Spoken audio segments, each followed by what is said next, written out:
Hey everybody, welcome back to the channel. And you know what? Star Wars had their fan stream today, and last week when they announced it as the Imperial March. So we figured we were getting a whole bunch of Imperial stuff today, but I don't think it kind of turned out that way. It was kind of like false advertising to me. But there was some interesting things that came out of it today. Let's go through it. Now, first of all, like 2 days ago or a day ago, the Acolyte trailer launched. And as soon as I saw that trailer, all I could think about was that, man, that was perfectly timed to be the day before, right before this fan stream. And wouldn't it be incredible if they just announced figures from the show that were going to be able to be in your hands maybe by the time the show came on or shortly thereafter, so you didn't have to wait around. And by gosh, that's exactly what happened today, because they announced a group of Acolyte figures, which was really, really cool. So Black Series, to me, was the star almost of the presentation. We had all these great Acolyte figures, and of course, we got the one figure that I was kind of glad to get, which was the Carrie-Anne Moss. And if you saw Shooting the Galaxy's picture right here, you know that that was inspired by The Matrix. That's right, The Matrix. And if you don't believe me, you could just go check my Twitter. He gave me the wink right after I posted it. Anyways, so when we're talking about these action figures, they had some vintage collection. They start off kind of slow. They did the Leia and the R2-D2, and then they put them in the scenes. They had the Stormtrooper and the Vader, and then they put them in the scenes in the Tantive hallway. And I know there were some teases with maybe like a diorama piece or something like that. Those actually looked like the backside of the Tantive playset, which could eventually become the hallway where Leia is putting the recording in R2, and they even showed it in one of the pictures on the thing.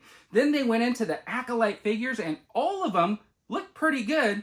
And surprisingly, most of them seemed like they were good guys, except for the Acolyte, who is probably going to be the villain, unless things are completely reversed, and we won't find out until the show comes on. So hopefully one of those people is a villain, and most of them are good guys. But anyways, those figures look really, really cool. Then, of course, they did not miss out because TVC got their own Acolyte figures as part of that bundle, and they look pretty good too, right? And then, of course, they cap it off with Moff Gideon helmet, and man, that thing looks cool. And if you're into roleplay helmets, I got to tell you, that thing looks really cool. I'm going to have to put it on because when I got that Boba Fett, it only came to here on my chin unless I took the padding out. Then it was too uncomfortable for me to wear. So hopefully this Moff Gideon one has a little bit more length, because that would be one that I would really consider picking up. But anyways, then of course they did their pipelines, and I'm not so impressed with what their pipeline reveals were, because I feel like, okay, they're going to be repaints and repacks and whatever.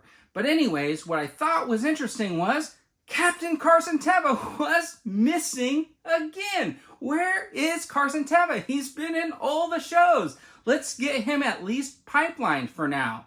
I know we have the roleplay helmet. Let's get the figure and make that guy part of your collection. And the final thought that I wanted to have on the Black Series in general was the boxes. So they did go back to a window box, and it still has that mural on the side, but they got rid of this angle. So tell me what you guys think. Are you happy that it's like a rectangular? Because you know what? It's hard to store these things unless you stack them kind of like that in a box or a tote or something like that.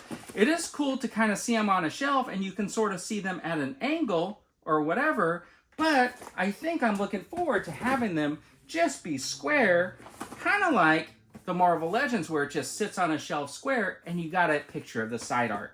So I think the box, to me, even though I'm not really an in-box collector, is going to be kind of nice for those boxes that I will hold on to. Anyways, you guys let me know what you think about the Star Wars fan stream, because overall, I thought that was pretty good today. Anyways, we're going to talk more about it this weekend on the Toy Duo, which is live every Saturday at noon. Have a fantastic day, everybody.